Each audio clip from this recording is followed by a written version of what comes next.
પોરબંદર ખાતે જિલ્લા કક્ષાના ખેડૂત સંમેલનનું આયોજન કરાયું હતું, જેમાં રાજ્યપાલ દ્વારા ખેડૂતોને પ્રાકૃતિક ખેતી અંગે મહત્વનું માર્ગદર્શન આપવામાં આવ્યું હતું। રાજ્યપાલ આચાર્ય દેવવ્રતજીના અધ્યક્ષ સ્થાને પોરબંદરના બિરલા હોલ ખાતે જિલ્લા કક્ષાના ખેડૂત સંમેલનનું આયોજન કરવામાં આવ્યું હતું।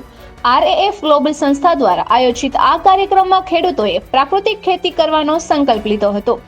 રાજ્યપાલે કાર્યક્રમમાં જણાવ્યું હતું કે પ્રાકૃતિક ખેતીથી ઉત્પાદન જરાય પણ ઘટતું નથી। ખેડૂતો પ્રાકૃતિક ખેતી તરફ વળે તેવા સતત પ્રયાસો કરવામાં આવી રહ્યા છે। ગુજરાત સરકાર દ્વારા પણ પ્રાકૃતિક ખેતીમાં પ્રોત્સાહન આપવામાં આવે છે। ગુજરાતના 9 લાખ ખેડૂતો પ્રાકૃતિક ખેતી તરફ વળ્યા છે। તેમ જણાવીને રાજ્યપાલે પ્રાકૃતિક ખેતી કઈ રીતે કરવી અને તેમાં દેશી ગાયના ગોબર અને ગૌમૂત્ર કેટલા ઉપયોગી છે તે અંગેની ઝીણવટભરી માહિતી આપી ખેડૂતોને પ્રાકૃતિક ખેતી તરફ પ્રોત્સાહિત કર્યા હતા। આગામી સમયમાં ગ્લોબલ વોર્મિંગના પ્રભાવથી આપણે બચવું હોય તો પ્રાકૃતિક ખેતી એકમાત્ર વિકલ્પ છે।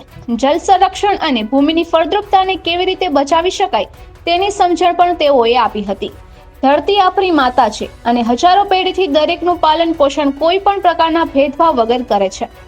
ધરતી માતા જીવનદાતા તરીકે સૌને અન્ન આપે છે, વનસ્પતિ અને જીવન જીવવા આપે છે, ત્યારે ધરતી માને કેમિકલ યુક્ત ખેતીથી આપણે ઝેરીલી બનાવી દીધી હોવા અંગે આચાર્ય દેવવ્રતજીએ ચિંતા વ્યક્ત કરી હતી। પ્રાકૃતિક ખેતી જેણે અપનાવી છે તે ખેડૂતો અન્ય ખેડૂતોને પ્રેરિત છે અને તંદુરસ્ત સમાજના નિર્માણ માટે ઈશ્વરીય કાર્ય કરે તે માટે તેમણે પ્રેરક વાત કરી હતી। RAF ગ્લોબલ સંસ્થાના રિઝવાનભાઈ આડતિયાએ રાજ્યપાલ ઉપસ્થિત રહ્યા તે અંગે આભાર વ્યક્ત કરી મોટી સંખ્યામાં ઉપસ્થિત રહેલ ખેડૂતોને આવકારી તેમની સંસ્થા માત્ર ભારતમાં જ નહીં પરંતુ અન્ય દેશોમાં પણ પ્રાકૃતિક ખેતી માટે કાર્યરત છે તેમ જણાવ્યું હતું। કલેક્ટર KD લાખાણીએ મહાત્મા ગાંધીજીની ભૂમિમાં રાજ્યપાલને પૂજ્ય બાપુને પ્રિય એવો ચરખો આપીને સ્વાગત કર્યું હતું। રાજ્યપાલે ખેડૂતો ઝેરમુક્ત ખેતી કરે તે દિશામાં કાર્યરત હોવાથી RAF ગ્લોબલ સંસ્થાની કામગીરીની પ્રશંસા કરી હતી। આ કાર્યક્રમમાં ઉપસ્થિત ખેડૂત ભાઈ બહેનોને વિડીયોના માધ્યમથી અરસિયાનું મહત્વ સમજાવી પ્રાકૃતિક ખેતી વિશેનું વિસ્તૃત માર્ગદર્શન આપવામાં આવ્યું હતું। આ કાર્યક્રમમાં અધિકારીઓ ઉપરાંત જિલ્લાભરના ખેડૂતો ભાઈ બહેનો મોટી સંખ્યામાં ઉપસ્થિત રહ્યા હતા। નિપુલ પોપટ, પોરબંદર ટાઈમ્સ।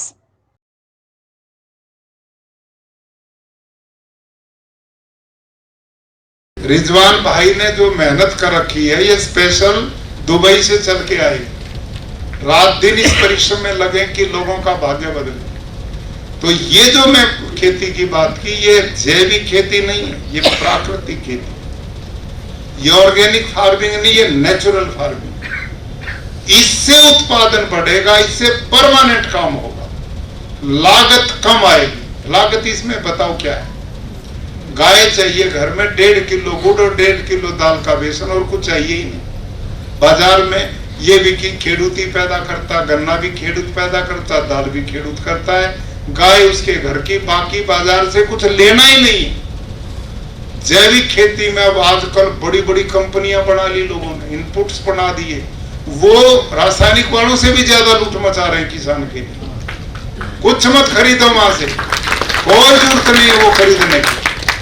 घर में एक बस गाय रखो, दूध पियो, बच्चे बलवान बुद्धिमान बनेंगे। छाण और गोमूत्र करो और बाकी सब चीज मैंने इसमें कोई बीमारी भी आए, नीमास्त्र, सूंठास्त्र, अग्निस्त्र, ब्रह्मास्त्र इसमें भी दी है। और सुनो, जब प्राकृतिक खेती 4-5 साल हो जाओगे ना करते, फिर बीमारी आना ही बंद हो जाएगी। मेरे खेत में बीमारी नहीं आती। क्यों? बीमारी किसको लगेगी? जो कमजोर होगा। हम इतने लोग बैठे हैं, कोरोना आ गया तो किसको पहले पकड़ेगा? जो कमजोर होगा, जिसकी इम्यूनिटी कमजोर होगी।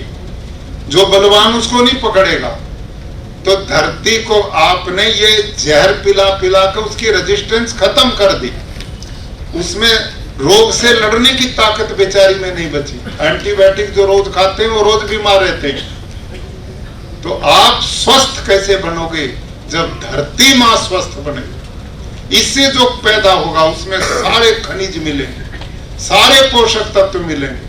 आज 45% 45% पोषक तत्व आपको साग भाजी फल अनाज में मिल ही नहीं रहे। अब जब वो शरीर को नहीं मिलेंगे तो शरीर कैसे चले? वो तो बीमार होगा। अब समझ में आ गई? तो अब गुरु दक्षिणा दोगे? हाथ खड़ा करके बताओ। सब देंगे? क्यों बहनों, आप भी?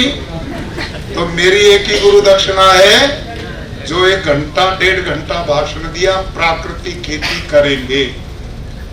एकदम सारे में मत करो, जिस पे जितनी चौथे हिस्से में करो, लेकिन ये पुस्तक पढ़ के ईमानदारी से उसका पालन करना। पूरी विधि करोगे, पहले ही साल आपको पूरी पैदावार मिल गई तो समझो आपने ठीक की है। यदि यूरिया डीएपी जितनी पैदावार नहीं मिली तो कहीं गड़बड़ की, उसको दोबारा ठीक करो। मेरे से ऐसा हुआ था, पहले साल 80% मिला, दूसरे साल 100% मिला, उसके बाद हर साल बढ़ेगा। क्यों बढ़ेगा? क्योंकि धरती उपजाऊ बनेगी। यूरिया डीएपी से धरती बंजर होती है और प्राकृतिक खेती से धरती उपजाऊ होती है।